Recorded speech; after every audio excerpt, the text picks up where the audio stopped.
Sounds good. Yep, we've got about 130 people today, so I'm going to mute everybody else except me and Dr. Apte, and we'll get started. 130 people listening. Okay.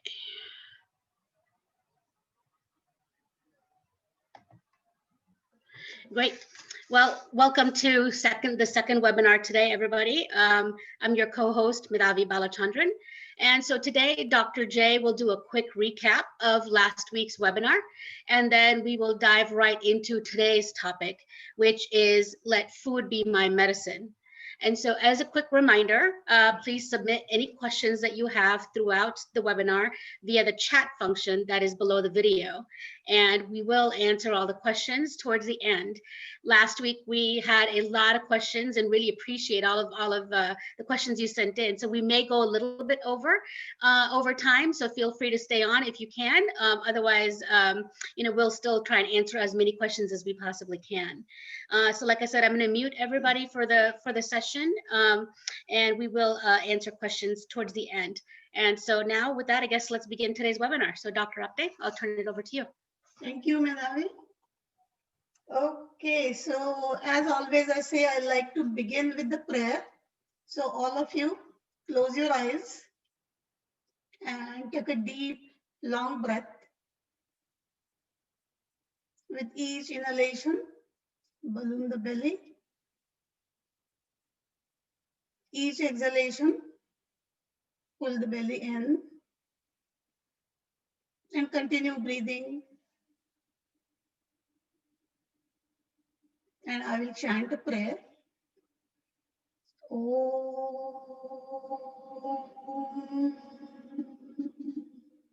Asatoma Satgamaya Tamasoma Jyotirgamaya Mrityorma Amrutam Gamaya. Om Shanti Shanti Shanti. So God, lead me from unreality to reality. Lead me from darkness to light. Lead me from mortality to immortality. May there be peace, peace, and peace in the universe. And keeping this peace within, gently open your eyes. Okay, so before we begin, I always like to talk, kind of do the quick review about what we talked last time, because there may be few new people joining us today.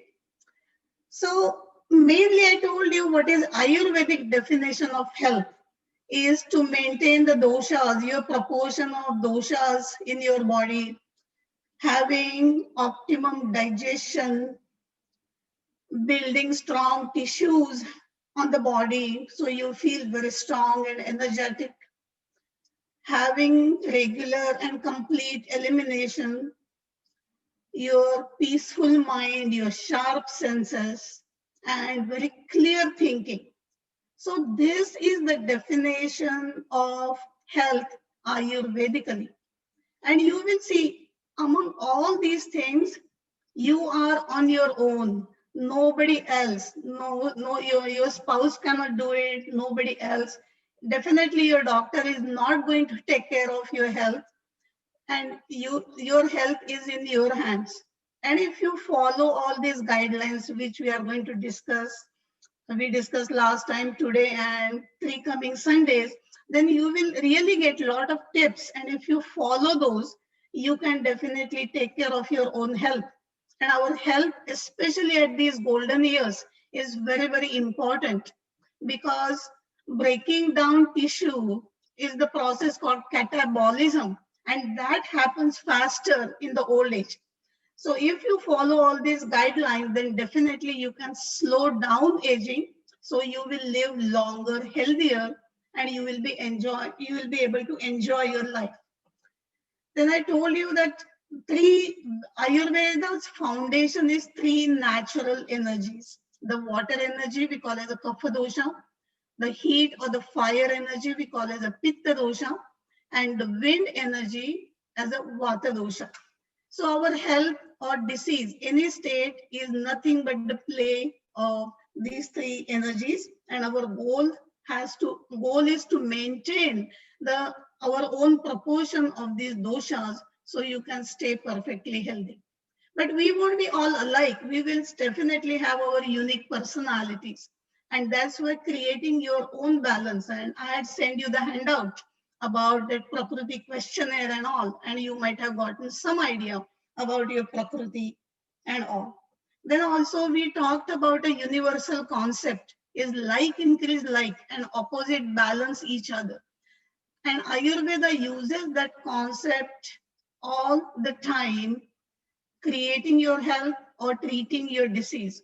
And the funny part of this, you all know this, but you don't know that you know this.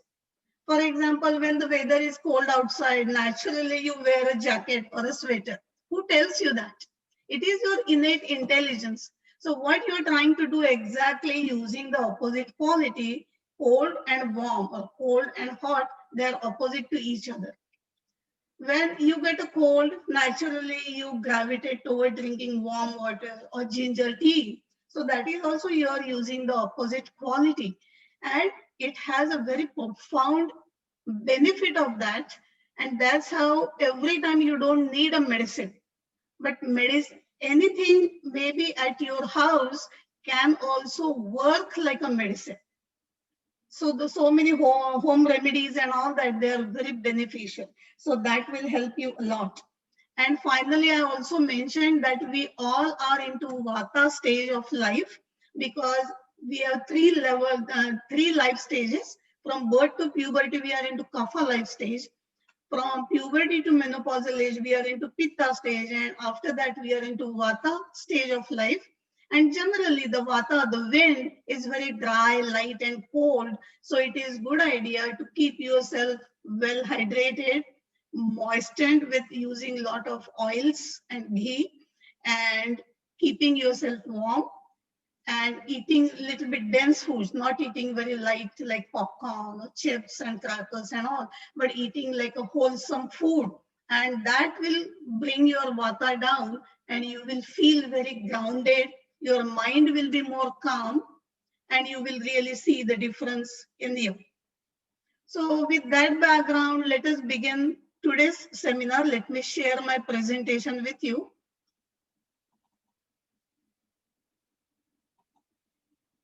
Okay, so today's topic is let my food be my medicine.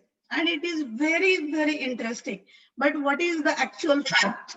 The fact is my medicine are my food because we end up taking pill for everything. And especially at this age, you know, many people having high cholesterol, so they take the statins. They may have diabetes, so they're taking anti-diabetic drug. They may have hypertension, so they're taking that pill.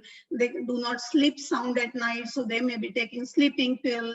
Many of the people are on thyroid medication. You may have pain in the body. You may be taking calcium supplements. You may be taking vitamin supplements and all that. So we end up taking so many pills, and those pills have some effects on the good effect and bad effect on the body. And then we may not feel good, we may not feel hungry. So our medicines, and literally I have seen this, people literally take handful of pills 2 or 3 times a day, and then their digestion becomes weak and they don't feel hungry, they don't feel good. So we have a long way from my medicines are my food to go towards let my food be my medicine. And that's what we are going to talk about, how we can make the food our medicine. Because our health revolves around the medicines and medicine, but medicines do not solve all the problems. I talked about this. So now let's talk about importance of the food. And we always say there is a saying that you are what you eat. But I want all of you to think about this. How does the fetus grow in mother's womb? The fetus grows from that one fertilized ovum, all full-fledged, all the working systems in the body, all the tissues, all these human features and all. How are they developed? Remember, it is only from the food mother eats. And once the baby is born, from that newborn stage, it starts sucking on the breast milk. As it starts growing, then it starts eating all the food. So throughout our life, even when we were in the fetal state, we grow on the food. All our life, we eat food. So food is very, very important for our health. As a matter of fact, only food can and daily routine will help you to stay healthy. Another important thing I want to mention to you that when we live for 70 years, 80 years, 90, 100 years or so, that does not mean that all these cells in our body stay that long. For example, your skin cells live only for a month, maybe 30 days. New cells are replenished. Your red blood cells live only for 100 days, maybe 3 months or so, and new red blood cells are created. Your muscle cells may live for few years. Again, new cells are created. And what does body use to create all these cells is the foods is the building block of our body. And remember, we are so proud of our body. In yoga, we always say there are 5 koshas in our body. And the outermost shell, outermost kosha is called Annamaya kosha. And Annamaya kosha is this physical body. And this physical body, to live longer, to create new cells and the tissues, food is very, very important. And as we know, if we want to build a building, we need bricks, we need cement, we need wood, we need glass, we need all the pipes and everything. Same way, you need all the food groups to build our body. And that's why it is very important to eat healthy food and all this. So all our life is kind of constantly the body is building new cells. We use those cells as an energy and the cells die and body is creating new cells. So this is constantly going on. And for that, food is very, very critical. Suppose if you have an expensive car and when you want to fill the gas, it says super unleaded gasoline only.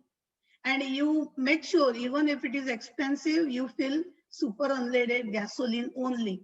But when it comes to your health, do you make that point? Because these days, what has happened is processed food, ready-made food, all the junk food.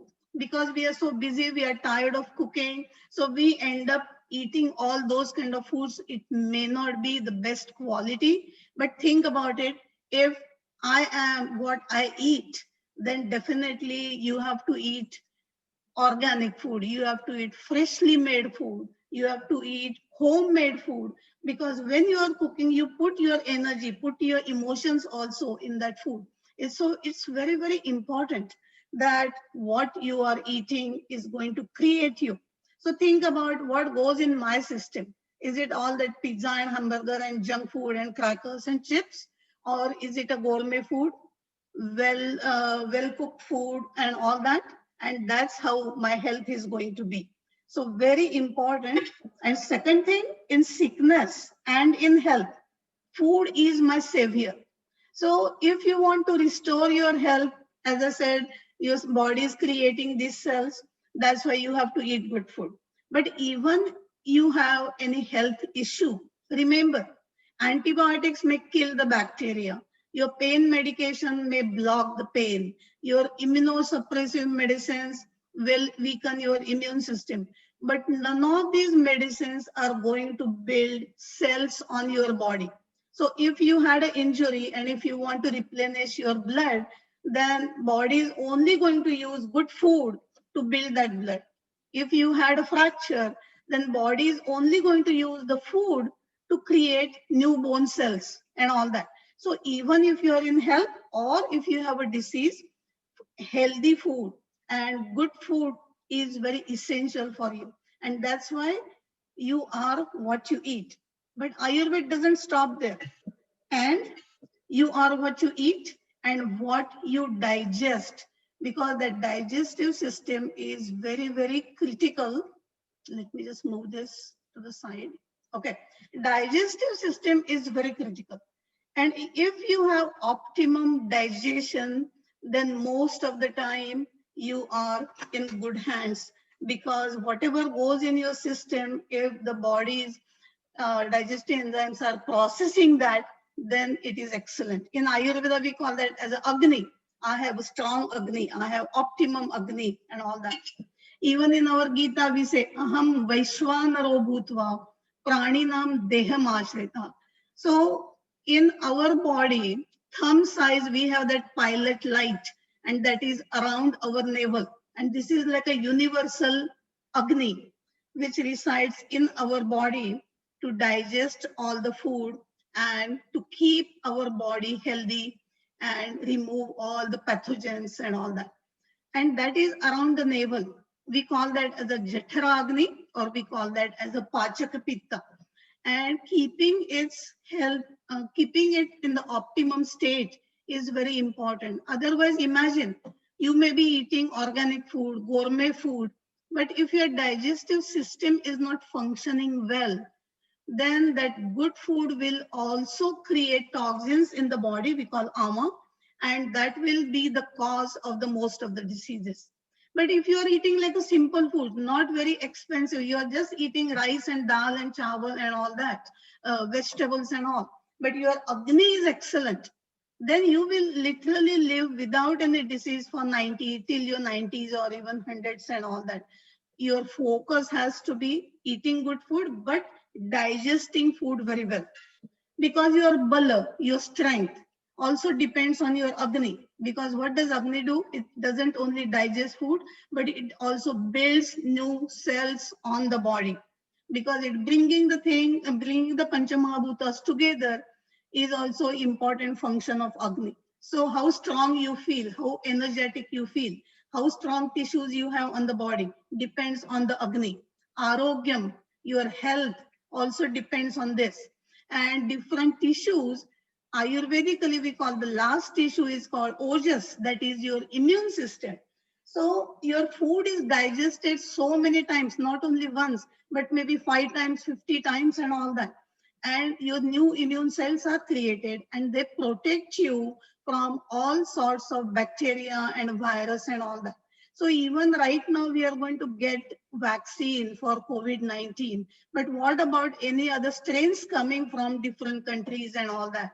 So if you keep your immune system strong, then you can prevent yourself from any kind of virus attack. And if you want to if you maintain your immune system, you will be very, very healthy and you will maintain your arogya.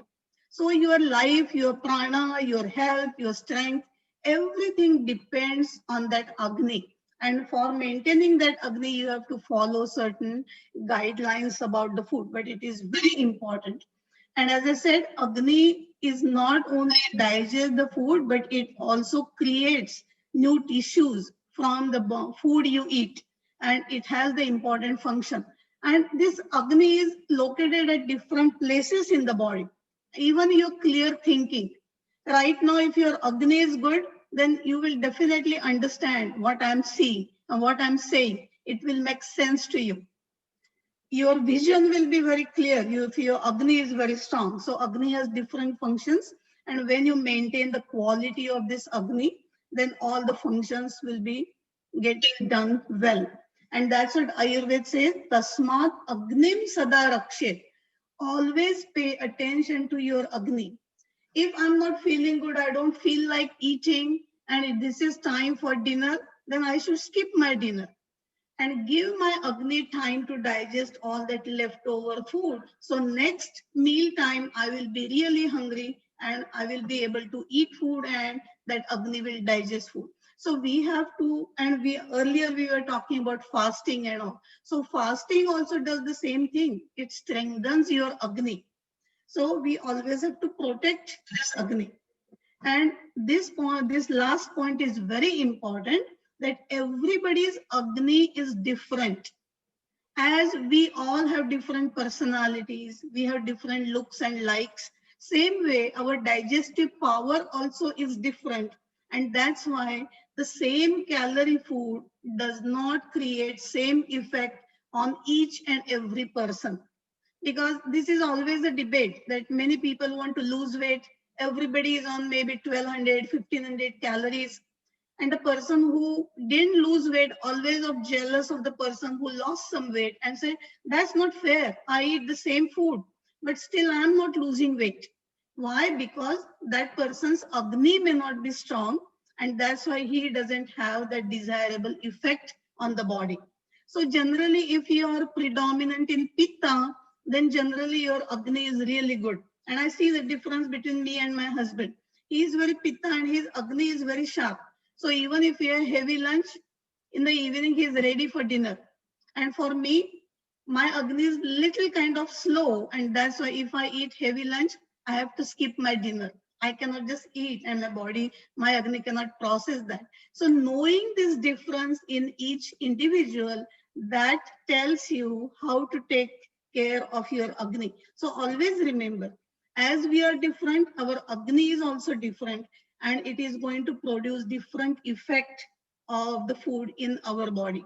So in Ayurvedic thing, even for the treatment part, we call as a Kaya Chikitsa, and Kaya Chikitsa means Agni Chikitsa. Most of the treatment, we try to improve the quality of the Agni. So Ama is reduced from the body, and many diseases, even skin diseases, your arthritis, many hormonal diseases and all also get better if you keep your Agni at the optimum state. Now look at this baby, how cute that smile looks. Almost like his soul is happy at looking at the food. And that's why it is said that when we say Jivana Kari Jivitva, Anna He Purna Brahma. So for us, all living beings, what is Brahman for us is the food. As I said, the for our physical body is nothing but the food sheath. It is called Annamaya Kosha. And you all know that if we don't eat for a week or so, we will be very weak. Our tissues will be broken down and new tissues will not be formed because we are not eating. So to live alive, this Anna, the food is very, very important for the physical body.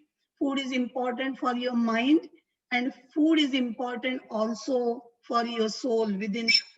And that's why the food also has to have the soul. Just empty calories, processed foods, maybe just have the outermost shell, but it may not have that essential nutrients in it. Because what happens? Everybody is looking for improving the shelf life of that food. But if you are eating all that processed food, they add so many chemicals, they add so many colorings in that, and then the nutritional value becomes less.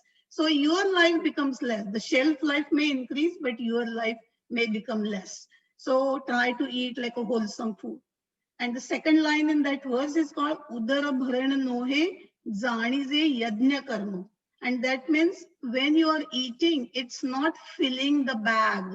It's not filling the grocery bag, but consider that as you are doing the yajna. Think about many of us, we do periodic different pujas and yajna in the temple and all that. And how elaborate that process is, how meticulous and how much preparation we do all those kind of things. I still remember my grandmother when he used to cook, she takes shower and wears her clothes and we are not allowed to touch her, and we used to feel very kind of strange, but it's a way of sterilization because we are growing on that food, so that food has to be very pure and it has all these good qualities in that. So eating is kind of a ritual. You just cannot take a bite, or you can order something while you're going or running your errands and all that. It is like a yajna, it is like a ritual.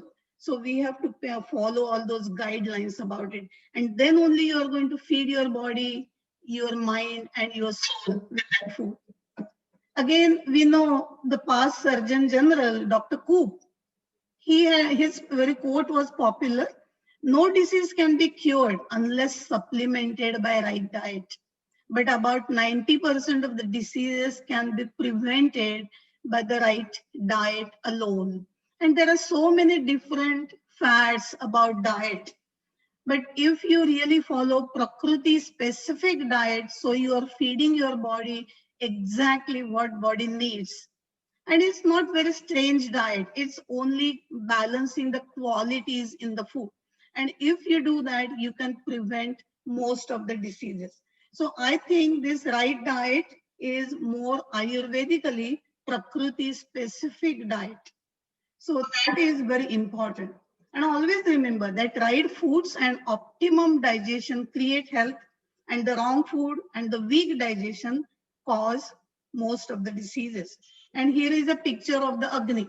You will see on the leftmost side, this is the this Agni has kind of an optimum, is going to digest food well and create hunger and all. But if you see this Agni in the middle, weak Agni, so this Agni is not going to digest food good at all, because it's not strong enough to digest all this process, like a complex food.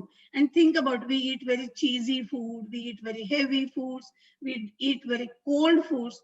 And one thing, if you want to learn from Ayurveda, is to stay away from ice. Because what happens, think about when we go to the restaurant, the first thing comes is the ice cold water, and we drink that water, we feel very refreshed. But think about what happens to this Agni. You are making effort to put off that Agni. Then comes your cocktail. You may be ordering margarita or mojito or something, which is again ice cold. Then again, you are weakening that Agni. On top of it, you are going to order some appetizers, which are very heavy and cheesy. Then that weak Agni is not going to digest food, and then your main entree will come, which is also again heavy. So by that time, your Agni is almost gone, and then you will feel very heavy. Next morning, you will not feel good. So if you want to learn few things from Ayurveda, stay away from ice, because ice is causing most of the issues, because it puts off your digestive fire. If you go to the rest of the world, you have to ask for ice cold water. Here in the US, you have to ask for no ice. And even there is no ice, water is icy cold. So make an effort of ordering room temperature water, or sometimes when I go, I always order hot water and mix it and make it lukewarm. If you do that, your Agni will be maintained its optimum stage. It will digest food well. Sometimes if you're eating on the right side, this picture, aggravated Agni, that is increased Agni. If you are eating very spicy food, too much ginger, too much garlic, too much garam masala, chilies, or if you are working out in the sun, if you are working near the fire, most of the cooks, or if you are working in some nuclear plant or somewhere where there is high heat, then your Agni will be really, it will burn everything. So we don't want to go that far. We definitely don't want weak Agni. What we have to do is maintain this optimum Agni. And by that, stay away from icy cold things. Then there are also 6 tastes in the food. And all those 6 tastes not only add the flavor, but they are also medicinal. And do you know, like Indian food, Chinese food and all that, we add all these 6 tastes. There is a little bit salt, we squeeze a lemon, or we add tamarind, we add tomatoes, maybe we add some chili, there is cumin, coriander, turmeric, mustard seeds, hing, and all that. So we add all these 6 tastes, and that's why food is less in calories, but high in taste. But those tastes are also medicinal. So sweet taste always helps to build the tissues and reduces dryness. So, and sweet does not mean only sugar or cakes or cookies and all that. Complex carb, any kind of grain, it could be wheat, it could be quinoa, it could be rice, it could be buckwheat, it could be any kind of ragi, bajri, jawar, any kind of grain. Also, when it is broken down, it becomes glucose, and that's what Ayurveda says, it is sweet. And all the grains are very heavy and grounding, so they help to build tissues in the body and reduces the dryness. Then second is the sour. And we all know we add some sour like lemon, tamarind, as I mentioned earlier, or we add some yogurt, we add tomatoes and all. Because sour taste also, it helps to stimulate digestive enzyme. Your Agni is also becoming stronger when you are eating some of this taste, and it helps digestion. But these tastes have to be in balance. If you do excessively, that will cause the disease. Third taste is salty. It again improves digestion. It also maintains your mineral balance. If you have a lot of gas, bloating, or if you're getting spasms, we generally ask those people to add a little bit more salt, because salt takes away all these excessive bloating and all that. For Vata people, it is excellent. Then pungent is the fourth taste, and pungent is eating like a hot food by taste. Chilies, garlic, ginger, cloves, ajwan, cinnamon, and all those spices we use, they are called pungent in taste, and definitely they being very hot, they improve our digestion. Even these days in modern medicine, they have separated active ingredient from chilies. They call capsaicin, and that capsaicin they use in arthritis, the swollen joints and all that, for reducing congestion and all. So main thing, Ayurvedically, it is pungent in nature. It reduces swelling in the body. It reduces kapha dosha, and that's why it helps in congestion. So very good effect of that. But if you eat too much, then it will aggravate your pitta and will cause you acidity. So it has to be in balance. Then fifth taste is called astringent. In Marathi, we call turat. In Hindi, they call tura. So astringent taste has a unique. So if you eat a kind of green banana, you will know it is very astringent. It puckers your mouth. Sometimes it is so astringent that you will not be able to speak. It will just kind of constrict your vocal cords also. So you have to use it seldom and in certain uses, but even orange peel, lemon peel, these are also astringent in taste. Pomegranate peel also is astringent in taste. And I was telling few women, if they want to get rid of the wrinkles, then this astringent taste, or you can boil the fruit peel and wash your face with it. That is excellent for you. But the benefit of that, we use it as in the practice. It excessive bleeding, or somebody has like loose motions like 10 times, 15 times in Crohn's disease or IBS or those diseases, then we make a use of this astringent taste, and we use it just a little. Hing also has astringent taste. Turmeric also has a little bit astringent taste. And the last one is bitter. And bitter is always better because it detoxifies your body. It purifies the blood. So detoxifies the body. In beginning of our year in Padwa, in Maharashtra, we eat one neem leaf, and that protects you for the whole year. Even in the southern India also, they call Yugadi or something. And they also eat like neem leaf, and it is good for your body because it keeps your body kind of detoxifies the body and keeps you in the healthy state. So these are the 6 states: sweet, sour, salty, pungent, astringent, and bitter. And we recommend people the food based on these things because they have an effect on kapha, pitta, vata. But I'm not going to tell you all the details because you will get confused with information overload. Maybe later on we can talk more about this. But food also has these 6 tastes, and we use it as a medicine also. Then few of the guidelines about eating: eat according to your age and according to your prakriti. And I'm going to talk about how you can eat according to your prakriti. And according to your age means life stage. And we all are into pitta, into vata life stage. So eating warm foods, eating cooked foods, staying away from raw foods like salads and all is a good thing. Eating oatmeal in the morning is excellent. So many Vata people, I always say, eat oatmeal, you will really see the change. So I say this so many times. So they question me, Dr. Apte, is oatmeal going to change my life? And next month they come and they say, Dr. Apte, oatmeal changed my life. So they see, because oatmeal, what is it? It is warm, it is heavy, it is nourishing, and that's why vata gets grounded and they feel good. So those kind of things we will talk in just in few minutes. Then eat 3 meals a day and zip your lips in between. It is very important, because once you eat some food, it takes 5 to 6 hours to process, to go through your whole digestive tract. Food stays in the stomach for about hour and a half, in the small intestine for 2 hours, 2.5 hours, in the large intestine for about hour and a half. So it takes 5 to 6 hours to go through all the stages of digestion. And that's what, once you eat, zip your lips in between. Think about when you fill the gas in your car and you top the tank, and then unless you see on the indicator that you are just completely running out of gas, then only you stop at the gas station and fill the gas again, and again completely fill the gas. Same way, when you eat till you feel full.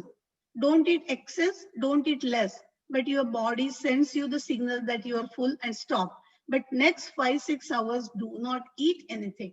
So why 3 meals? Because if you eat breakfast in the morning around like 7 or 8, then you eat lunch around noon to 1, and then you eat dinner around 6:30 to 7:30. Those are kind of the ideal times. And if you follow this, you will really see the difference. Then few people may ask you, Dr. Apte, that does that mean that we cannot eat anything like the snacky food? You can eat that, but you have to eat that during meal time. Make part that snacky food also a little bit as a part of your meal, but don't eat in between.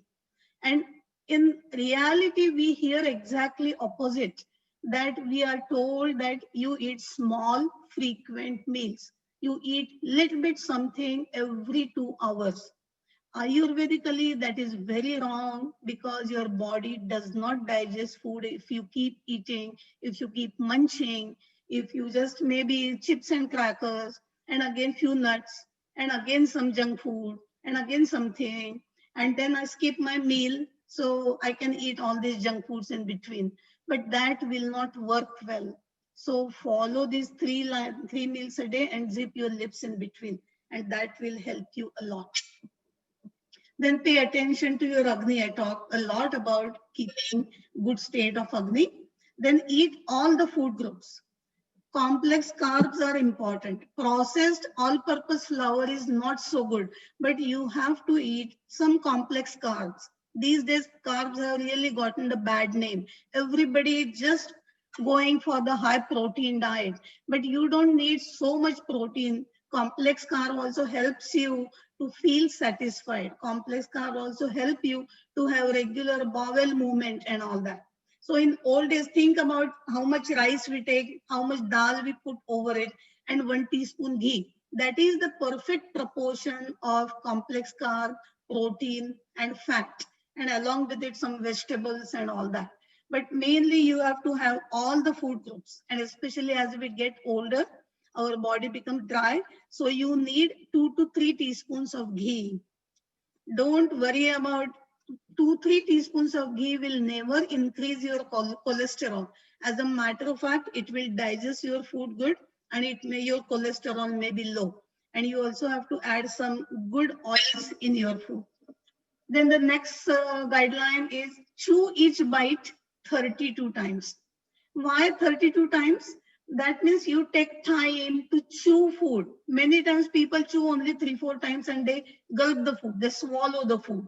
But when you chew it longer, food start digesting in your mouth. You will notice the slice of bread, if you chew it longer, it start tasting sweet, because your saliva also has some digestive enzymes.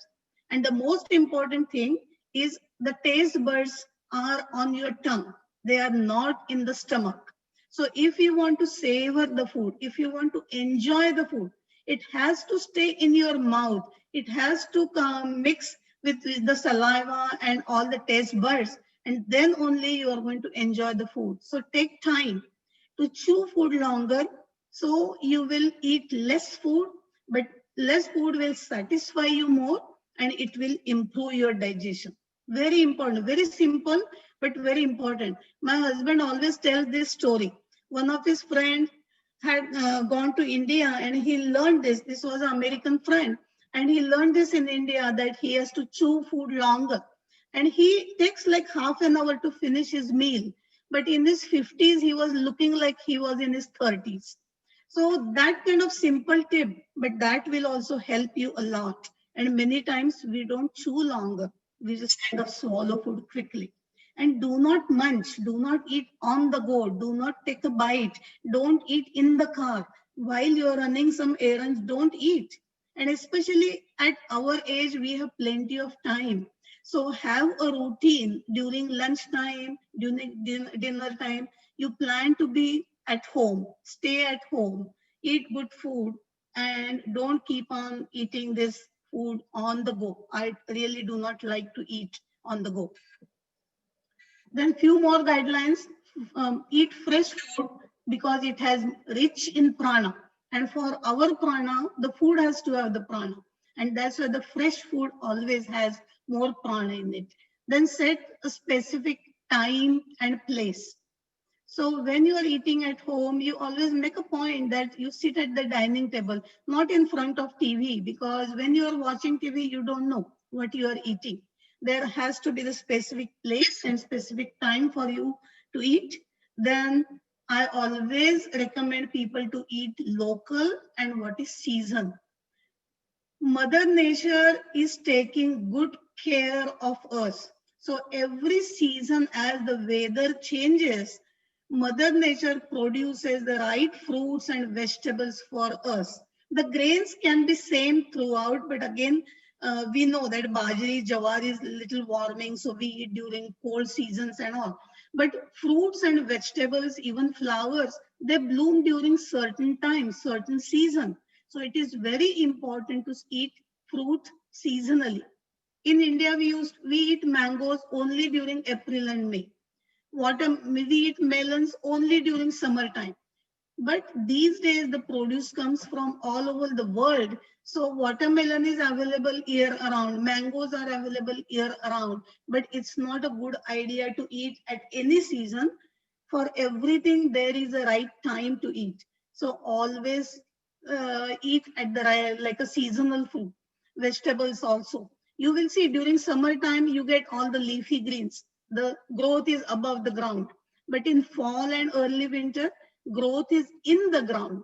So that's why in the fall, we always recommend to eat root vegetables or all the squashes and pumpkins, which is growing near the ground because they are heavy and they ground us and make us feel good. So it is very important to eat seasonal. And second, also important to eat local because we get exposed to the same temperature and water and air quality and all that where that produce is growing. So if we eat local, that is very healing for our body. But again, these days, everything comes from around the world, but that's why it is causing many health issues also. Then fast 1 day a week. That is based on your prakriti. I cannot tell you, okay, skip one meal or skip 2 meals, eat only fruit or something. That is based on your prakriti, based on your agni and all that. But it is always good idea to fast. And in our culture, we always say, I'm Ganesha Bhakta, I will fast on Tuesday. I'm Shiva Bhakta, I will fast on Monday. But it has really the health benefit to that. 1 day when you skip the meal, don't eat anything, then your body, your Agni does digestion of all the leftover food in your system, and then you really feel hungry. And that is your body's way of telling you now your Agni is strong and now you can eat. So it is always good idea to fast. Then bless your food before eating. You can see how deep Ayurveda goes and how profound it is. Because all that food, even if you are non-vegetarian, those animals have sacrificed their life to become your food. So you have to be very respectful for their life. So you always bless, you pray before the meals, you bless your food before you start eating. Eat mindfully. If you don't set the time and the place, and if you don't eat mindfully, you do not know what you are eating. If you are watching TV, you don't know what you are eating. If you are eating at work, there may be a bag of chips or something by your desk and you are working on your computer. You don't know what you are eating unless your mind is there into eating. So being mindful, I'm not talking only eat mindfully, but whatever you are doing, your mind has to be there. Then only you will realize that and you will enjoy. Here we are talking about food. That's why I said eat mindfully. And last thing is feed somebody before you eat. You know, you have to feel that life. You have to feel that prana in something else. I remember when my daughter, we go to her house, we always make sure we feed her pet, feed her dog before we eat. Or if you don't have pets, then sprinkle some bird seeds in your yard. Let's feed those birds. If you have some plants at home, just water one plant and see, feel that prana in that plant and all that. So it is always very respectful to feed somebody before you eat. So these guidelines look very simple, but they really have deep rooted and profound effect on your health. So you will see that eating food is not very simple. We have to make a special effort and to eat like a ritual. Now we'll go to Ayurvedic meal plan, and if you are predominantly kapha, and Ayurvedic balance always go by the qualities. Always remember, food may not be that different, but the quality in the food. Kapha is heavy, cold, and moist. That's why we exactly recommend eating opposite, like light foods, warm foods, and dry foods. Let me give you one example.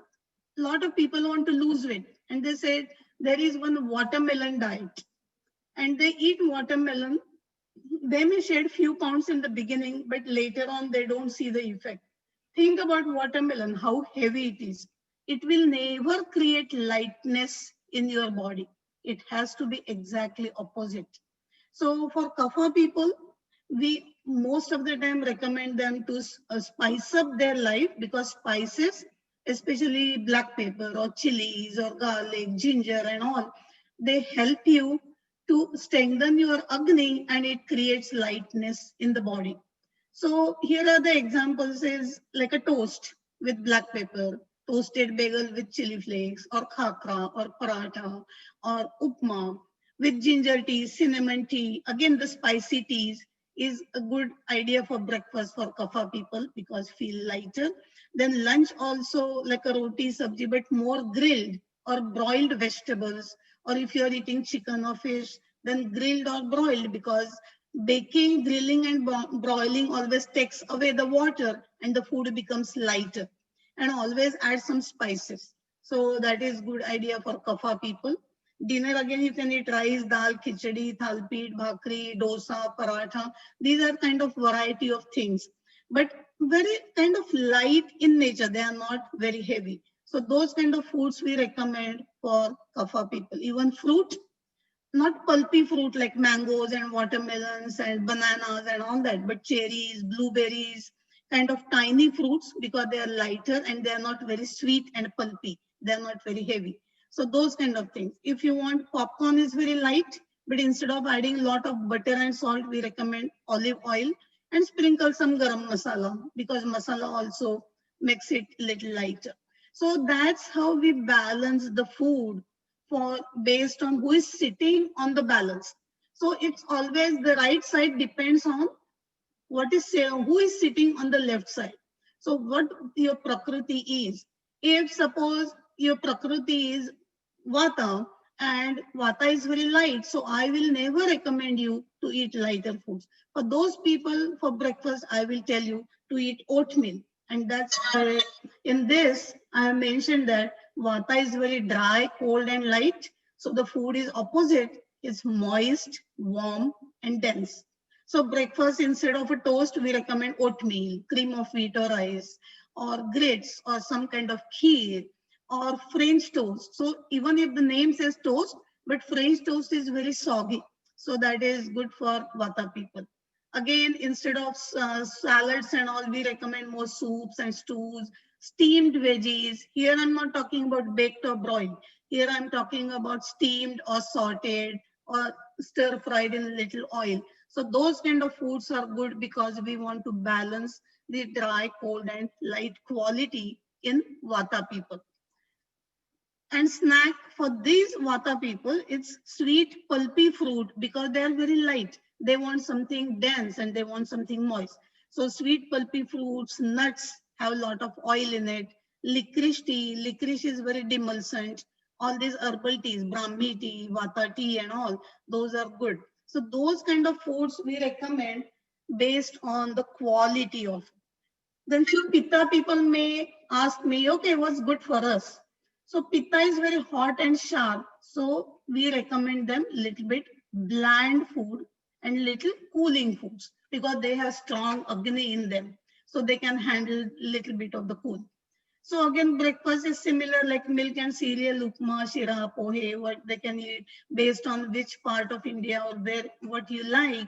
Lunch is a small salad. For Pitta, we always recommend to eat small salad because that also curbs appetite and reduces excess heat in the body. Then they should eat more leafy green vegetables, root vegetables and all that, but less spices. In Kapha, more spices. In Pitta, less spices because Pitta is already very hot and sharp. So we need to create that little bit blandness in them. Otherwise, they will get heartburn, acid reflux and all that. Then Pitta people always do good with the sweet, pulpy, seasonal fruit. Like cantaloupe is good, all the melons are good for them. All the peaches and apricots and all those fruits are good. Coconut water is very cooling. Kokum is, in some parts of India, this kokum is very popular. And though it is sour in taste, it is pitta balancing. So, and it is very, very tasty. So you can drink kokum drink. You can add even kokum as a sour taste and it gives a good flavor to the food. So that's how we balance each prakriti based on the qualities. So it's not only somebody should eat grain, somebody should avoid, because these days we hear only lactose intolerance and gluten intolerance. But Ayurveda doesn't consider that. Ayurveda focuses more on the qualities and then go from there. So let me just finish first water and all that, and then I will come back to here. Then the second thing is water. Water also is very essential for us. Because how much is water in the body? About 60-70%. How much is water on the earth? 60-70%. Because we are exactly the replica of the whole universe. So the proportion is kind of same. And water is essential. As I said, if you don't eat food for a week, we may not survive. Same way, if you don't drink water for 3-4 days, you won't survive. Without prana, without breathing, you won't even survive for a few minutes. So these are kind of the essential things for us. And why this water is necessary? Because everything in the body flows through the blood. The blood is circulating through the body, taking the nutrients and the oxygens, removing the waste and all that. And that flowing blood needs that replenishment of the fluids in the body, that is water. And how much water should we drink? Again, there is no rule exactly. I will tell you that drink only 10 glasses or 12 glasses. But Ayurveda says about minimum you have to drink 5 to 6 glasses. If you are out in the summer, if you have very high pitta, if you are doing strenuous exercise, if your body is very dry, then you can add 1 or 2 glasses more. But generally we recommend to roughly as a 5 to 6 glasses. And you will see general, our per day output of urine is 4 cups. We also lose some water fluid through the sweat, perspiration. We lose some water through the feces. So we need to replenish all that. So 5 to 6 glasses is kind of the plenty. If you drink too much water, and especially ice cold water, then it weakens your digestive enzymes and also causes mineral loss. And then it will cause so many other diseases. It will swell your body, your blood volume will increase, you may have high blood pressure and all that. So drinking too much water also is not good Ayurvedically. So drink lukewarm water. And as I said, if you want to know one good healthy tip, stay away from ice. Stay away from icy cold things.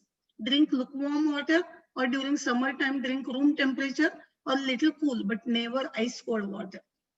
Then drink 1 glass of water right after waking up. You can drink plain water, you can drink lemon water, you can drink ginger tea, whatever form you like, but always drink 1 glass right after waking up. Then 1 glass 1 hour after breakfast, 1 hour after lunch, 1 hour after dinner, and one at night. So those are minimum 5 glasses. Then the rest of it is in our food. Then sip water, don't just gulp it, because let that saliva mix in the water. Then drink water in the copper container. If you want to go even one step further, then use the copper container, fill that container with water at night, and in the morning, drink that water from the copper container. It ionizes that water, and it is very good for the body, for the immune system. It reduces also the inflammation. Most of the diseases are happening because of inflammation. So using copper pot always is very beneficial. Then never drink water right after or right before eating your meals. And why? Because it weakens your digestive enzymes. But for this, I want to tell you one thing, that your food, if it is very, very dry, if you're eating like a hamburger, or if you're eating very dry sandwich, then you cannot even swallow that food. Then you have to have few sips with your meal. But if your food is kind of semi-liquid, semi-solid and all that, then you don't have to drink any water in between, but drink 1 hour after your meals, and that will help. Or if you're depending on if you can have 1 or 2 sips in between, when we offer prasad to God, what do we say? Madhye paniyam samarpayami. So just have few sips in between your meals, but don't drink 2, 3, 4 glasses of ice cold water right before or right after eating. It is called bhojanante vishamvari. So if you drink too much water right after eating, then it becomes like a toxic to your body. Then you can flavor the water with lemon, mint, anything you like. In India, in Maharashtra, we add that vetiver, we call vada, and we flavor that water, and it quenches your thirst even with less amount of water, even if it is not icy cold. So you can use all these natural flavors if you like, based on your taste. But you can do that, but you drink this much water. And do not store, this is very important, that do not store water in the plastic bottles. Just look at the number at the bottom of the bottle. If that number is less than 5, then it is very thin plastic.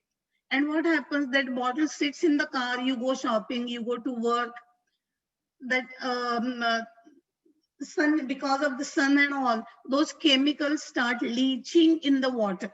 And you, along with the water, you're just swallowing those chemicals also.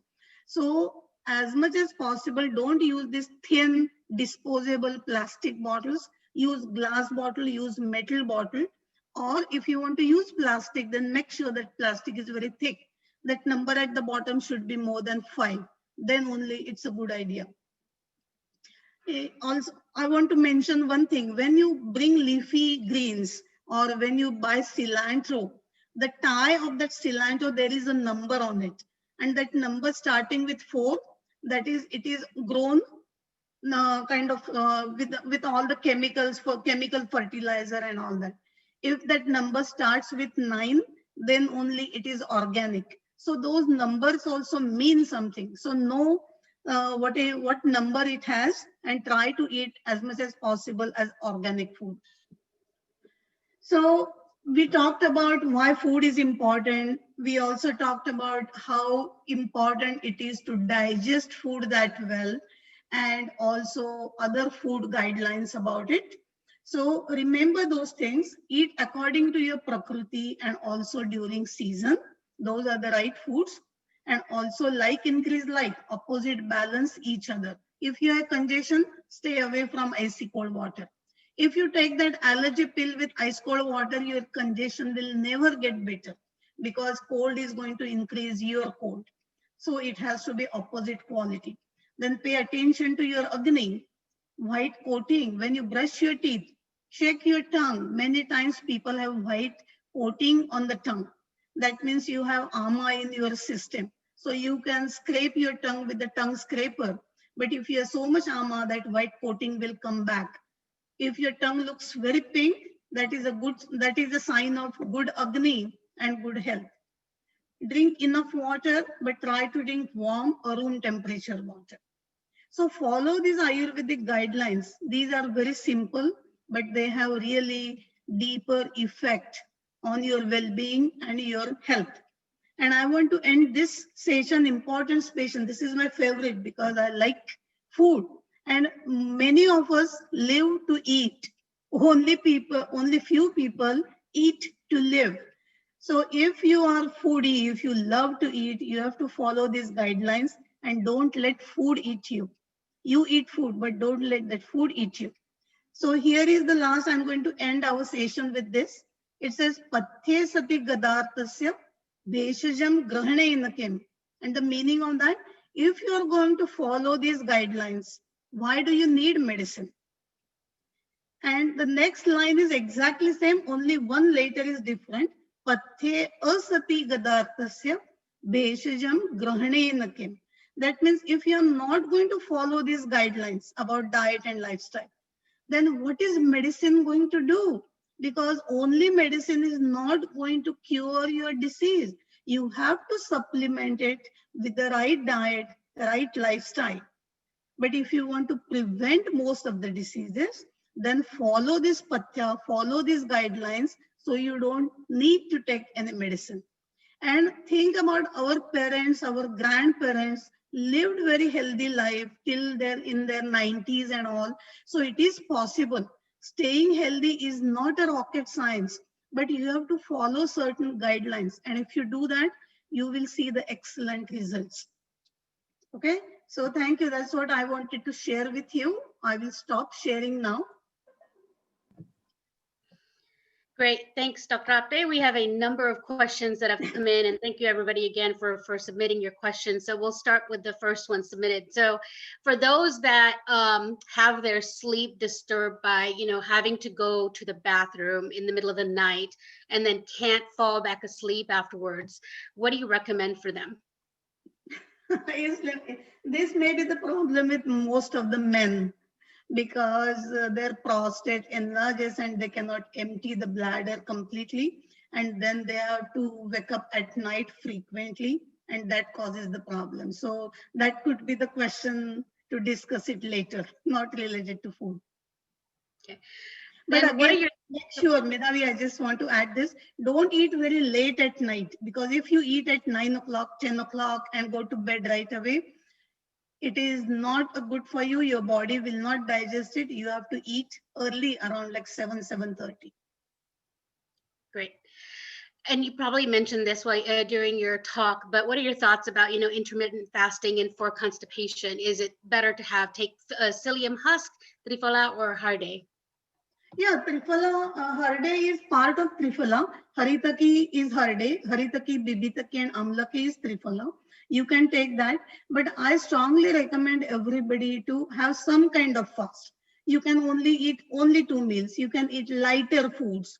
You can eat only fruits. You can drink only water. So based on your prakriti and all, but give your system some time to digest all the leftover in your system.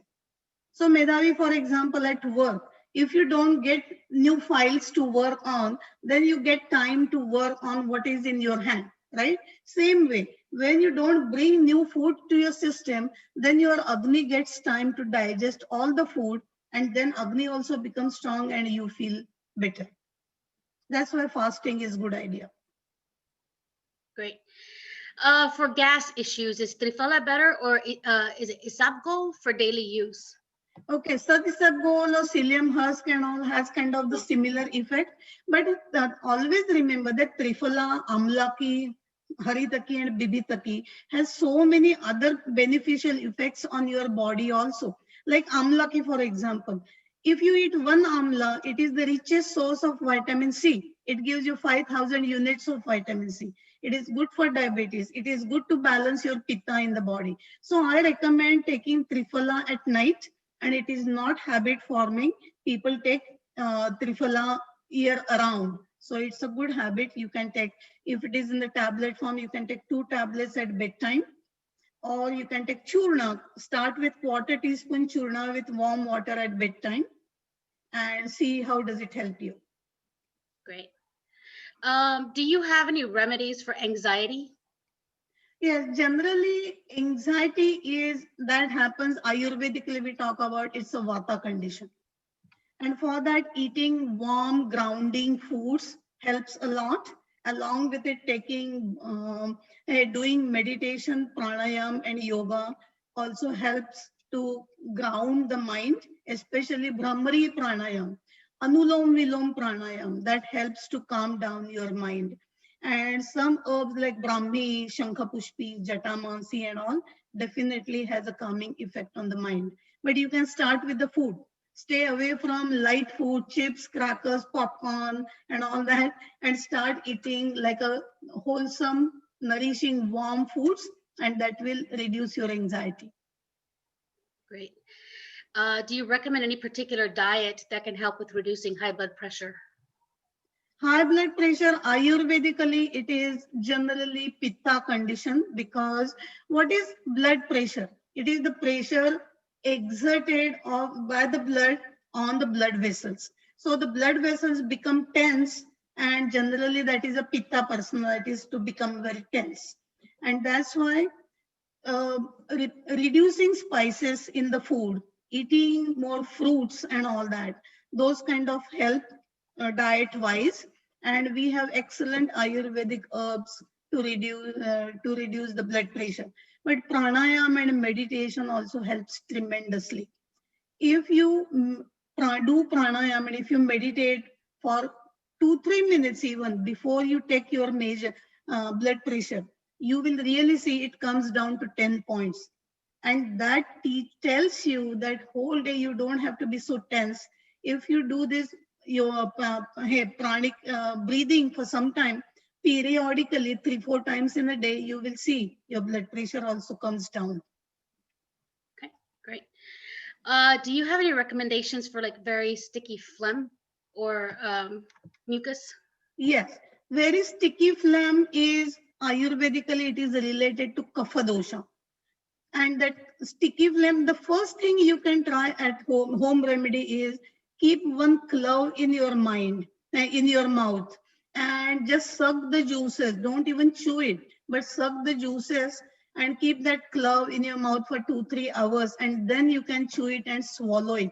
But when you are sucking it, your kapha, the mucus and the phlegm will be reduced. Then you can drink ginger tea, ginger, lemon, and honey. There is no actually tea bag, but ginger, lemon, and honey in warm water. That will also reduce your phlegm. So there are so many good herbs like a black pepper also that helps. Ginger also helps a lot to reduce the phlegm, and stay away from ice cold water, especially yogurt. Because everybody here in the US eats yogurt as a snack, eat yogurt as a breakfast food or any time of the day. But in the morning, if you just eat one yogurt, container of the yogurt, definitely it will increase your mucus and phlegm. So stay away from it. And if you have that tendency, then start eating savory breakfast. As I mentioned, toast and sprinkle some black pepper or sprinkle some chili flakes and have a light coating of ghee or butter. And that will also reduce your congestion. Great, thank you. Are fermented foods like idli and dosa okay to consume? And are there specific types of people that should maybe have those or not, or somebody So that should not? especially fermentation of the food, and there is a reason why South Indian people eat very fermented food, because South India is surrounded by oceans, and ocean always has salty water. So there is a concept that sour and salt balance each other. And this is kind of a scientific, our body is like a scientific lab. Medhavi, we had done this experiment that in the container we have hydrochloric acid and we add some alkali to that and it becomes neutral. The same way, and that's what South Indian people eat, little fermented food. But if you have hyperacidity and all, then I will recommend you don't eat fermented food a lot, because that increases amlata, the sourness in the body, and makes your condition worse. Okay, great. What about an oil enema? Is that good to use for a detox periodically? Yes, oil enema, Ayurvedically, we recommend a lot, and especially for Vata dosha predominant people, because their body is very, very dry. They have chronic constipation. The stools are very hard. They may get hemorrhoid. They may bleed at the rectal end and all that. So we recommend them to take sesame oil enema 4 or 5 days in a row, and then we give them castor oil. But that what happens, colon is our main seat of Vata dosha. And when you take enema, the colon gets lubricated with oil, and that helps a lot to have a regular bowel movement. Okay, great. Then there are several questions with regards to improving digestive agni and how to maintain it, and and I think you kind of touched on some of these, and then how to tell if your agni is not strong. Okay, so mainly to maintain the good quality and the optimum agni is, main thing is eating 3 meals, not constantly munch and eat junk food. Second thing is staying away from ice cold things. The sodas are very ice cold, the water is very ice cold, the juices we drink, they are very ice cold. The smoothies we drink, they have ice in it, very cold milk and cold vegetables and frozen fruits and all that. So all these cold foods weaken your agni. So you have to pay attention. Even I was working in the research lab. So when we were feeding the medium to the cells, we always used to make it lukewarm. And your internal environment is warm, and that's why nothing should go in your system that is cold. That is the first reason of weakening your agnis. Overeating also weakens your agni, and we have to add some amount of spices in the food. As I said, pungent taste like chilies or garlic or a little bit ginger or a little garam masala and all that. So those, when you eat pungent foods, they strengthen your agni and keep it on the optimum stage. But even if it is optimum stage, if you eat very heavy foods, if you eat ice cream, if you eat fried food, if you eat cheesy food, then even if your agni is good condition, then because of that heavy foods, it becomes weak. So what kind of foods we eat, and whether there are some spices in the food or not, you have to pay attention to that, and definitely not add anything cold in the body. Great, thank you. There are several questions with people who have insomnia. So what do you recommend for that? Or, yeah, okay. I'll let you answer. So insomnia, there are two patterns. Few people have hard time falling asleep, and few people wake up around 2 or 3 o'clock in the morning, and then they start getting all these thoughts in their mind and they cannot sleep. So if you are having hard time falling asleep, then first thing you have to think, see what time do you go to bed. And these days bedtime has become like a midnight or 1 o'clock or even 2 o'clock, which is very wrong, because you don't realize, we are going to talk about it during next session, but your body heals at night. During daytime, your body is digesting food, but at night, your body is creating new cells. So when you are asleep, your body can do that. If you are awake, doing something, watching TV, working on computer and all, then your body doesn't heal. Body sits on the back burner. So try to go to bed around 10 o'clock and you will fall asleep very easily. If you have hard time, you can do some pranayam, especially Anulom Vilom and Brahmari pranayam help you to calm your mind down. And also if you are kind of working, or if you have too many things in your mind, making a journal, writing down things, what you are going to do tomorrow, then your mind says, okay, he knows everything. It lets you sleep very sound at night. And there are few people who wake up in the morning around like 2 or 3 o'clock. Those are the Vata time, those are Vata predominant people. Because in the morning, again, I'm going to talk about this next Sunday, but that is the Vata time, and the Vata aggravates in the body. So either people become awake or they see a lot of dreams. Okay, so for them, again, meditation, taking my formula extension, which has Brahmi, Shankapushpi and all, help them a lot to sleep throughout the night. Okay, great. Does an Agni Prakriti cause hair loss? And do you have any recommendations for hair loss? So Agni Prakriti means excessive pitta. Two predominant doshas make hair loss. If you are in the mid age, then excessive heat in the head, and our head is a tremendously heating organ because the nerve impulses are going with the lightning speed. It creates a lot of heat. So you may get early balding or early graying or maybe receding hairline at that age. Then definitely you want to reduce your Agni or fire in the body and head. So use amla oil or Brahmi oil, coconut oil, which is very cooling, and cut down on spices. And second type, people when they get older, in the Vata stage of life, everything becomes dry. Their calcium is not enough in the body and they start losing hair. So we have to know what stage life you are in, what is happening in the body. And based on that, we recommend different herbal formulas and the diet. Okay, great. Does oatmeal cause any constipation? Now, most of the time, oatmeal will not cause constipation. As a matter of fact, I would recommend for Vata people, add 1 tablespoon of sesame oil in your oatmeal. So it is warm and nourishing, but when you add oil, that will also help you to lubricate your body and you will not get constipated. But generally, I haven't seen anybody constipating with oatmeal. Okay. I know you said to have 3 meals a day and then zip your lips in between, but can you eat fruit in between or not? Yes, if you are completely like eating at 12 o'clock and eating 7 o'clock, then maybe you can eat a fruit in between. But along with the fruit, don't eat cheese. Along with the fruit, don't eat any junk food and all that. And eat a whole fruit instead of smoothie.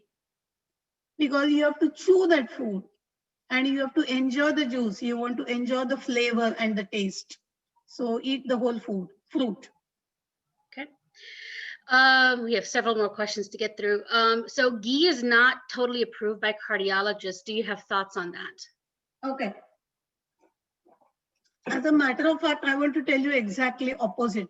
Because last year there was one Time magazine, and on the cover it was written that eat butter, and ghee is even more pure than butter.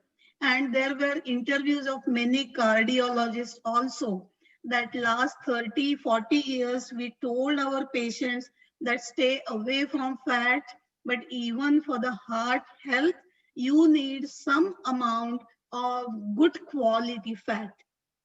And ghee is the most pure form of fat. And that's why 2 to 3 teaspoons of ghee will also improve your heart health. It will lubricate your whole body. It will absorb all the fat absorbing vitamins in the body.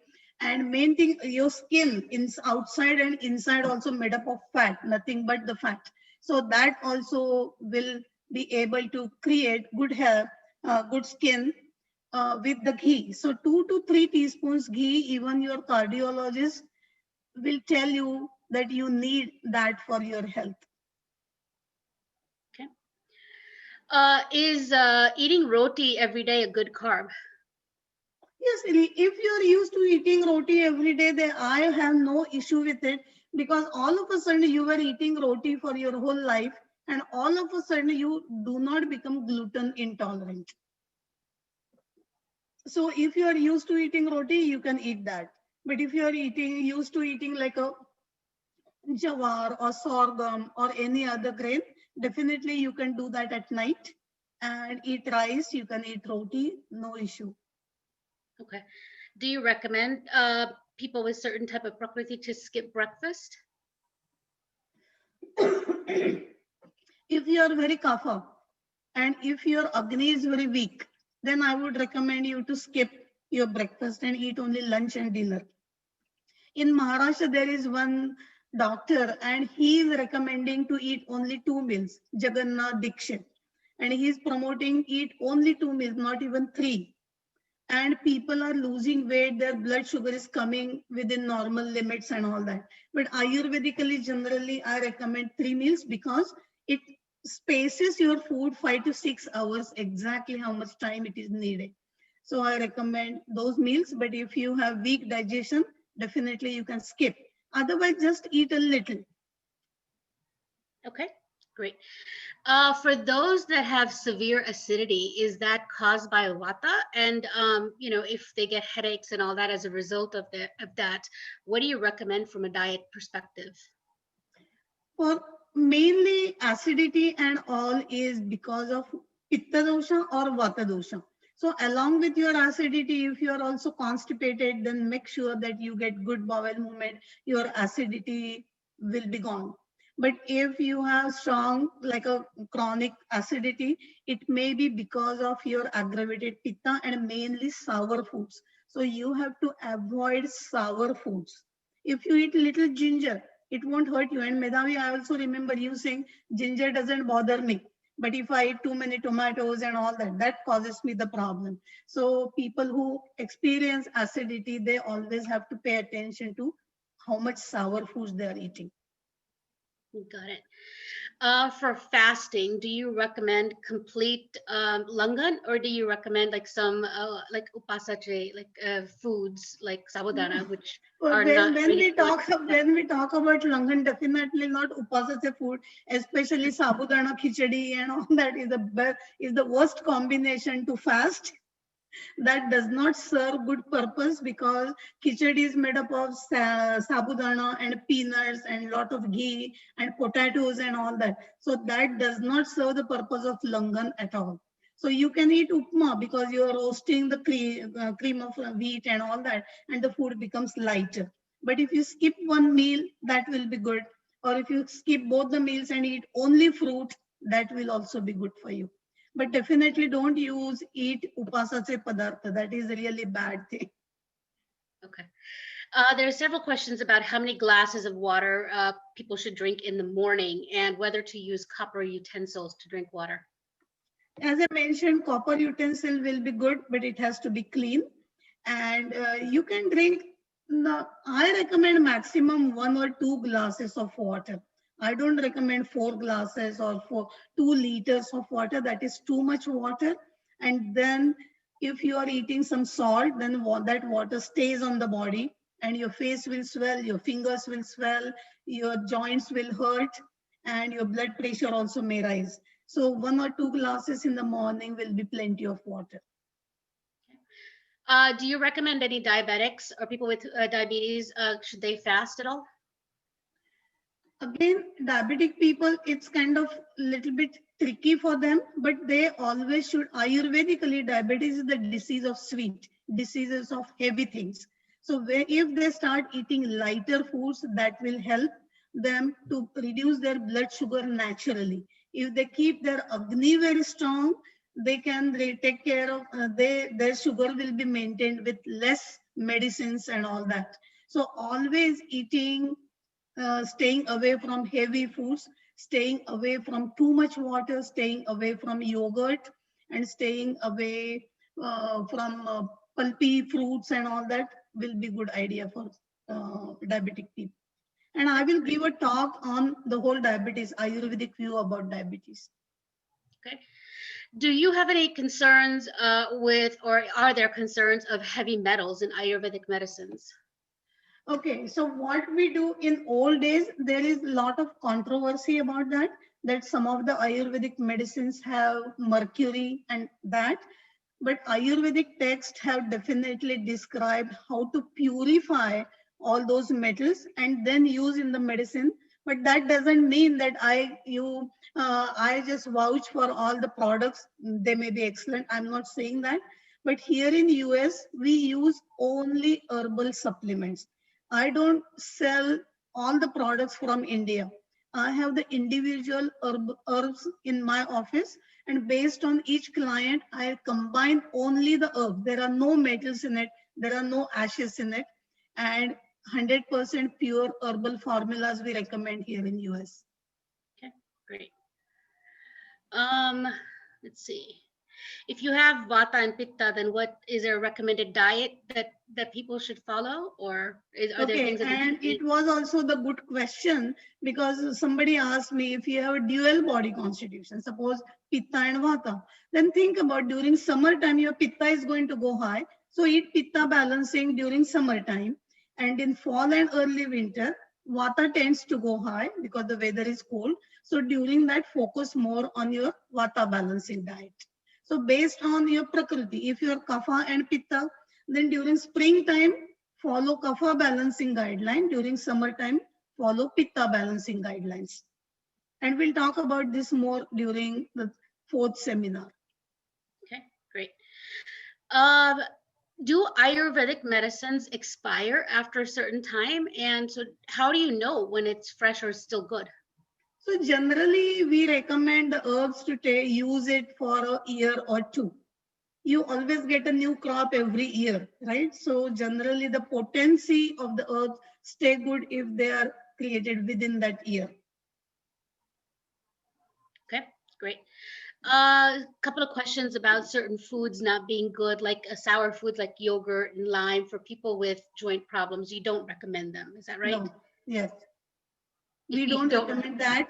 I don't recommend definitely yogurt and all is here in the yogurt is really very popular, but Ayurvedically, too much yogurt is not good for kapha or pitta conditions. But we recommend buttermilk. Buttermilk is called amrut on the earth. So at end of your lunch and all, if you drink a glass of chaj, in some parts of India they call chaj. In Marathi we call tap. So buttermilk, if you drink that, that is like the best thing for your digestion and elimination and all that. Okay, great. Let's see. And just for everybody that has asked, Dr. Apte, we won't be sharing the presentation, but at the end of the seminar, she's created an ebook that has a summary of all of the key content from the presentations, and so we'll be sending you information on how you can get that, so that you don't have to take notes furiously during each of these. Yes, you will have that ebook, and that ebook has all the information on it. And Medhavi, one thing, few people, I saw one question that they want to get consultation. I just want to show my last slide. You can take a picture of that last slide, and it has my email address and everything there. 1 minute, let me go to the last. I always forget to do. Okay, this is my office number, and this is my email address and my website address and all that. You can take a picture of this, so you will have my number. And if you want to get the consultation done, or if you have something, you can call me at this number, 469-763-8500. Okay, great.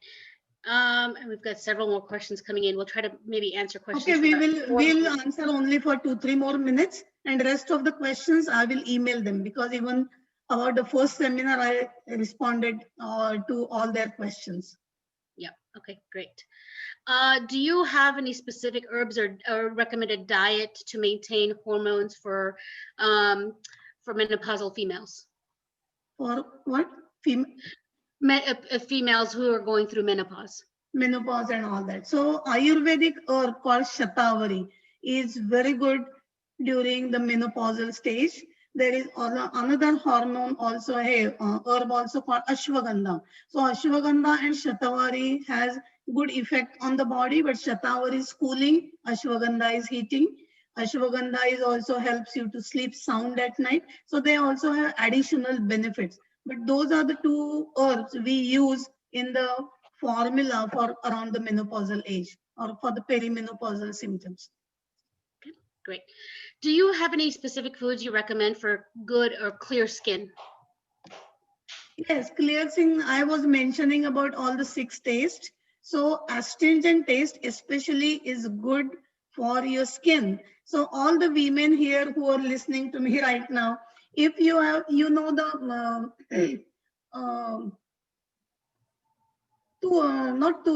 masoor dal, we call lentils. So if you get flour, or you can soak masoor dal and make a paste of it, add a little bit ghee in it and apply on your face like a face pack. leave that oil, leave that face pack for 15 minutes, and then wash it off with warm water after 15 minutes. Within a week, you will really get excellent skin, because that masoor dal is very high in astringent taste. You can also apply Triphala Churna on your face. You can mix turmeric and ghee on your face, or you can wash your face with lemon peel, orange peel, pomegranate peel, and all that. Anything that is astringent is good for the skin. Okay, great. I think we're at 5:30. So Yes, do you want last to take? question, last question. Okay, last question. Is it okay to take over-the-counter herbs like ashwagandha, triphala, gulgul for their benefits, or do you have to have a practitioner prescribe a combination depending on your prakriti?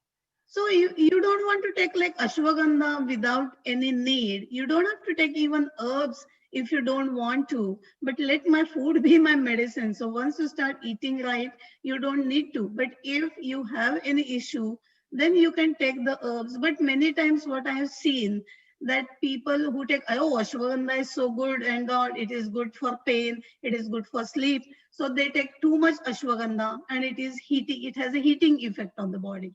So that's why if you want to take some herbs, it is always good idea to talk to any Ayurvedic practitioner nearby. Okay, great.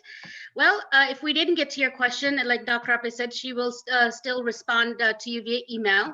And you saw her contact information, but we'll make sure to send you an email with how you can get in touch with Dr. Appe for a consultation, or if you just have any other questions also, as well as, you know, and at the end of the webinar, we'll send you information about the ebook. So thank you for joining today's webinar, and we look forward to seeing you all again next Sunday at the same time.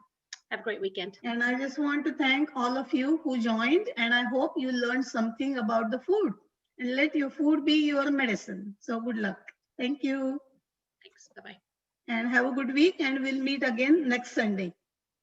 Thanks. Bye.